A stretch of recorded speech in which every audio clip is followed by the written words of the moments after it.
Good Wednesday morning, Market Chameleons, and everyone joining us for the first time. Thanks for coming by and checking out the Market Chameleon pre-market show. This man, meet your partner. How you doing? Hey, Will, how's it going? Good. You want to start with the disclaimer?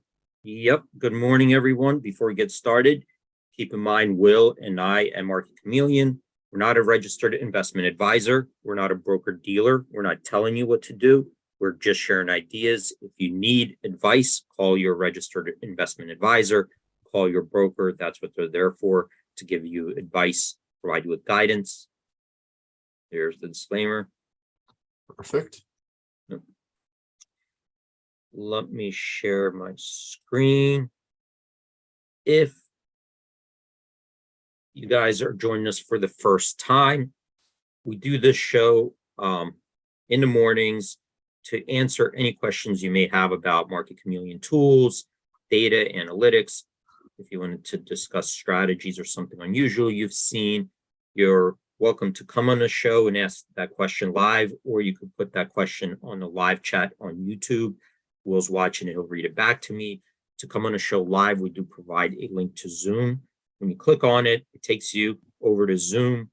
Once you're in Zoom, there's a button at the bottom it says raise your hand, I believe. When you click on that, you don't have to turn on your video camera, but once we let you in, everybody could hear you and you could ask your question live and direct.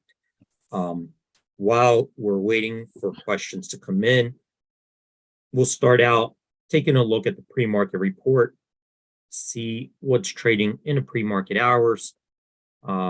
If we don't get any questions, then I'll navigate to a different part of the website, see if we could get some market insights. If we do get questions, we'll stop me, let me know, and we'll try to get to them first. All right, perfect. Good. All right. So we'll start out with the pre-market report, and these are stocks that are trading in the pre-market hours. We have a list of our most active stocks, a list of our biggest percentage gainers and our biggest percentage decliners. Coming down here, I see 50 stocks made our percentage gainers list, 23 on the percentage decliners. Then from this perspective, looks like we're lining up for more bullish bias at the open. But when you look at this list, it has a lot of stocks that are small cap stocks. We have ETFs on the list. We could have a closed-end fund, a preferred stock, any security that's listed on the major U.S. exchanges. If it's trading in a pre-market hours and it meets our thresholds, it can make this list. And what we want to do is narrow down the list to a smaller group of stocks to get some more insights. And what I'll do for this demonstration is let's narrow it down to the S&P 500 companies. And to do that, I'm going to use the filters here up top. This one in ETF. I'm going to drop this filter down. You get a list of different ETFs to choose from. The first one, SPY, that's the S&P 500 ETF. And let's select that. When you click on it, the list below gets filtered by stocks that are holdings in the SPY, which are the S&P 500 constituents. And here, get a little bit of a different picture. So none of these stocks made our percentage gainers list. Again, it has to meet certain thresholds. 5 made our percentage decliners list. So this shows a little bit of a different picture, slightly bearish bias at the open. Let's see, we gave a couple minutes here, Will, for questions to come in. I'm not sure if you see any. There was a question there earlier from yesterday. I think Rob was asking for how to find trade ideas here. So from the home page here, if you wanted to find some trade ideas, there are a couple ways to do that. One is to go to this tab. And on this tab, you have some more tabs here with most active options, seasonality plays, bullish opportunities, bearish. So when you click on it, let's say bullish opportunities, you get a list of stocks here to choose from, and these stocks hit certain bullish indicators or they're trading in a bullish manner. And on top of that, we were able to detect certain strategies like a bull put spread or bull call spread, some that lined up favorably, so you could go through them and see them in here. So I'm not sure if this is what, I think Rob asked the question, what he was looking for, but you could do it from here. I guess if there are no other questions, and I'm not sure if I lost you, Will, because I haven't heard you in a while. I'm just going to navigate to the news section. Or I think you're on mute. Will, you're on mute. We may have lost. Yeah, D, I have a video that's popped up from YouTube, and I'm trying to find it. So I don't know if you can hear it, but it's in the background. That's why I'm muted. Okay, but no, Right. So far, no questions today. Okay. There were no questions. Okay. All right. So let's go to this section. So under news, original articles, we've been doing this for a couple of days. I'll just continue today. Over here on the side, you could see that we have some articles that we are auto-generating based on certain conditions when they hit. Okay, and these we'll go over, one example here on the top one. When certain conditions hit that we set up with the stock, maybe exhibiting a bullish behavior, bearish behavior, and then we detect a bullish or bearish strategy that lines up or triggers certain conditions, we auto-generate this article as a starting point for research. And really, as we go through it, you'll kind of get an understanding like, well, what are the things you want to cover? And as a trader, these are certainly certain basic things you want to cover before you start considering a trade idea. All right, so let's go over this example here, and it pushed out a stock TQQQ. I guess this is a leverage ETF, I believe.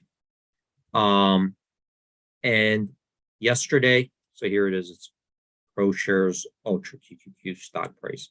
So some of the behavior yesterday, of course, the market sold off, looked bearish, and it looked for bearish ideas. Now, keep in mind like that these strategies, right? There are a couple things here going on. They're selected because it met certain criteria, but you would still have to be in line with the outlook of the strategy, because every strategy has some kind of risk, and your outlook has to line up with what the strategy,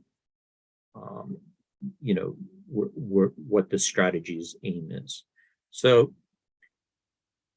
what it did was look up a couple things that it had to hit.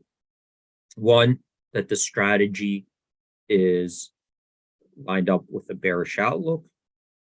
Two, that this strategy had a defined risk in this situation, that it had a good risk reward ratio, and that it was priced attractively based on our valuation methods. And we'll go through through each one. The first thing is, here's a strategy. It looked at a calendar put spread,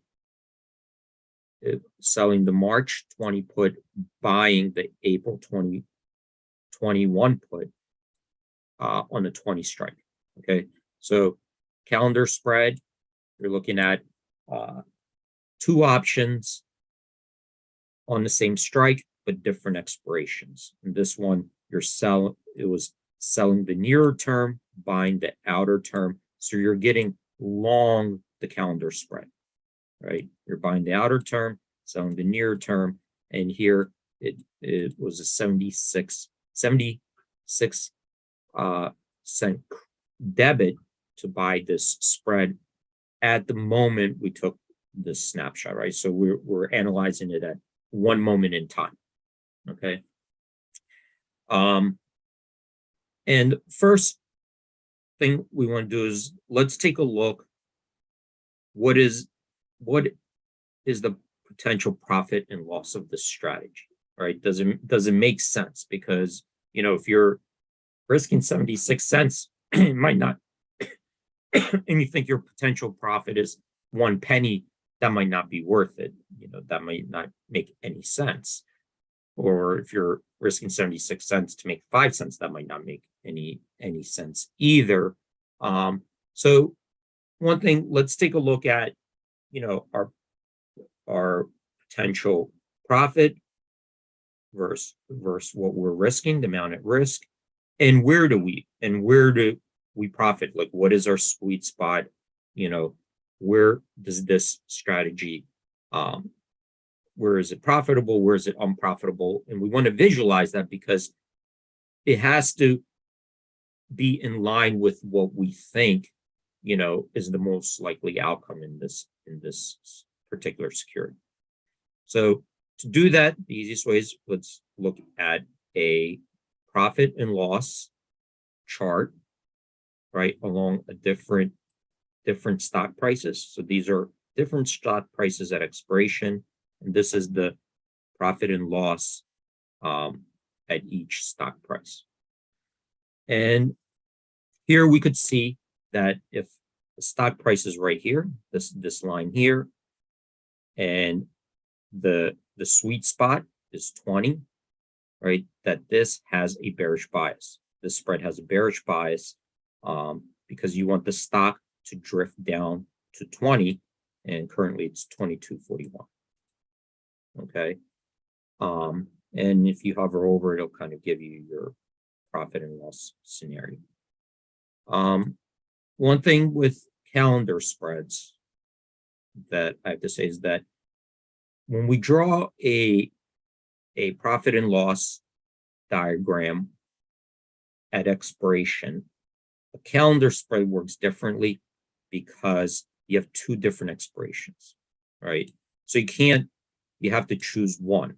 Which expiration do you choose? This one or this one? And if you look at it, on March 17th, this first short dated option will expire, and it will either be worthless because it'll be out of the money, or it'll be in the money, and then it will be worth whatever the difference is between the stock price and strike price, so the parity, right? But after that, March 17th, the option itself goes away. It's either going to expire worthless or get converted to the stock. So given that, this calendar spread will really cease to exist on March 17th. It will no longer be a calendar spread, right? You're either going to end up having the April 21 put, if this expires worthless after that, or you'll have the April 21 put plus you'll get assigned on the stock. But it's not going to be a calendar spread anymore. So March 17th is really the end of this strategy. But the other tricky part is that on March 17th, we could, at any stock price, we could calculate pretty simply, because it's either going to be worth 0 if it's out of the money, or it's going to be parity if it's in the money. But we don't know on March 17th what this option will be worth, April 21. And that's because it still has time to go, right? It's still going to have time value. It's going to have a premium, and that premium is going to be based on what the implied volatility will be of this option on March 17th, which could be anywhere. We don't know what the implied volatility will be on March 17th for this option, right? That's an unknown meaning we have to model what we think the implied volatility will be on March 17th for this option. Right? So there are certain things and assumptions we have to make to run a payout diagram for this strategy. So what do we do? The Market Chameleon system is going through the historical data, the scenarios, and saying, well, what is an option with X days to go, right? So on March 17th, April, have X days to go. What is a similar option? What were the implied volatilities historically?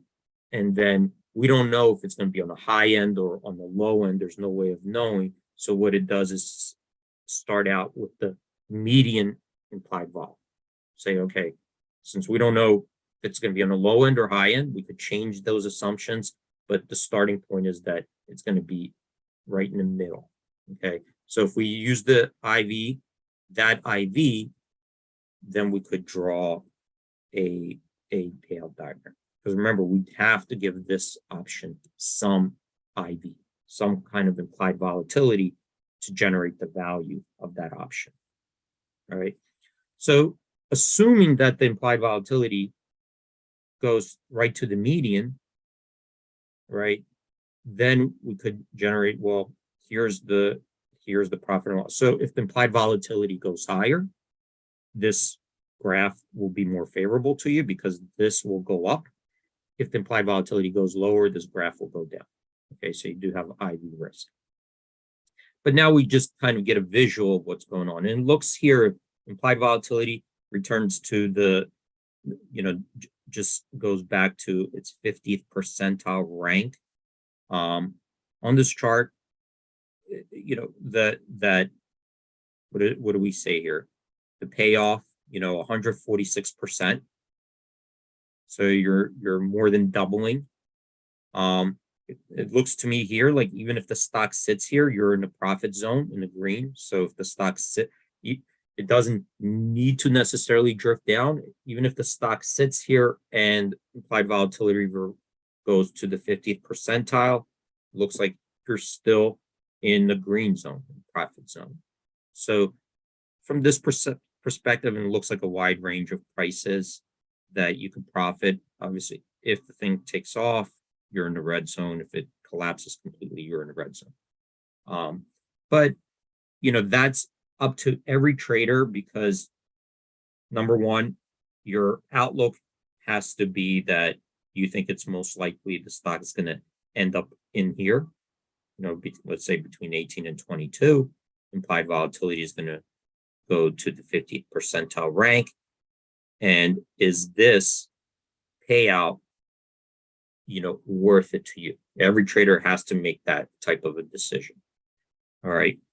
So that's the first thing we wanted to look at is, does this make sense from risk reward, from a risk reward analysis? Next, let's keep coming down. You could kind of read about it in here. All right, so that's what it kind of talks about here.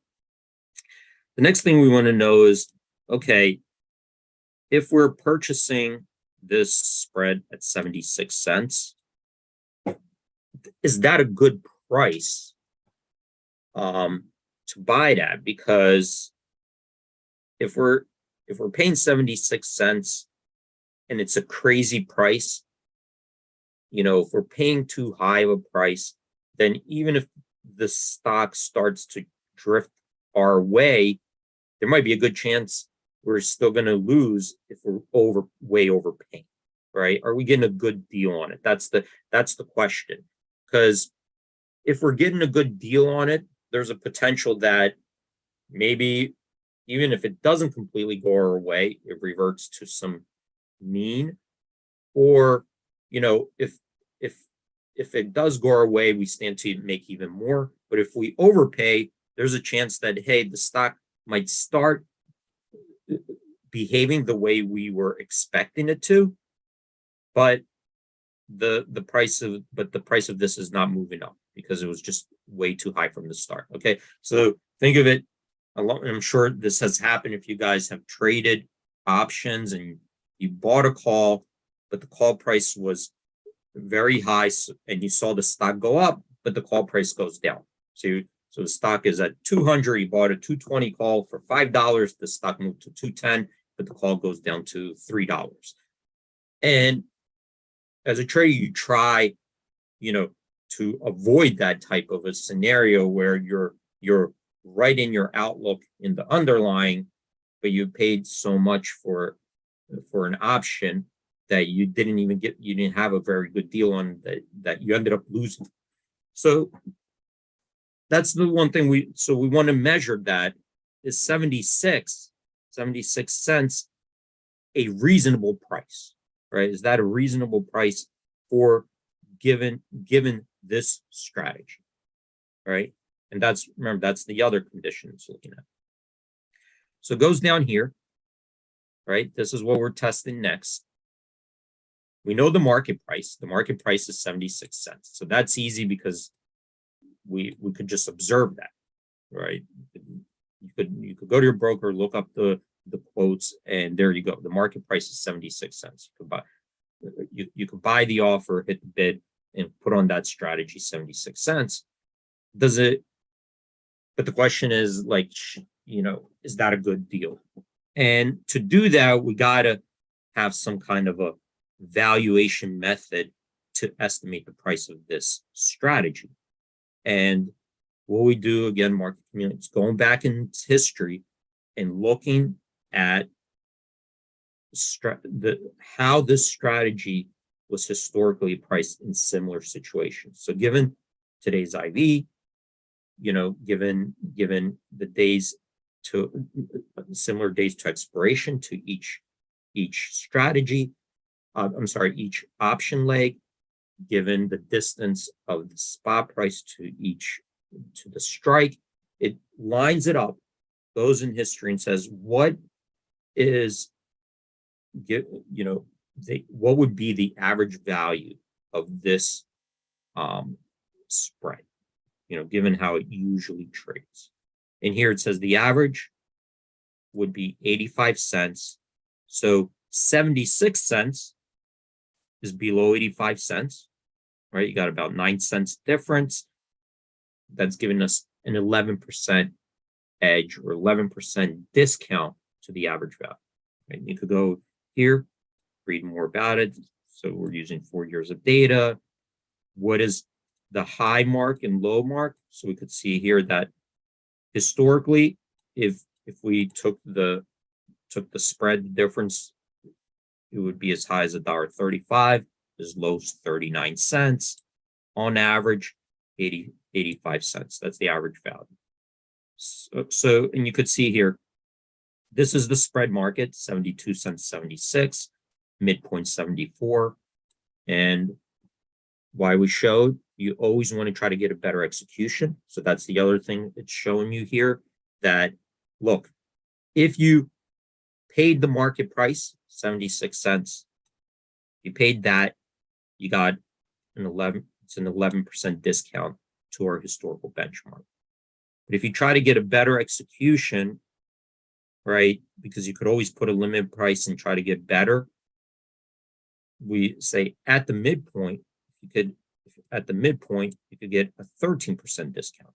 So that gives you a range of, from the market price to the midpoint, how much potential you could improve on your execution, about 2%, right? Which it adds up. As a trader, this is part of your job, right? To look at these benchmarks, to see where you could make improvements, where you could add percentages to your returns, where you could reduce your risks, and so forth. So let's go back through the whole thing really quickly.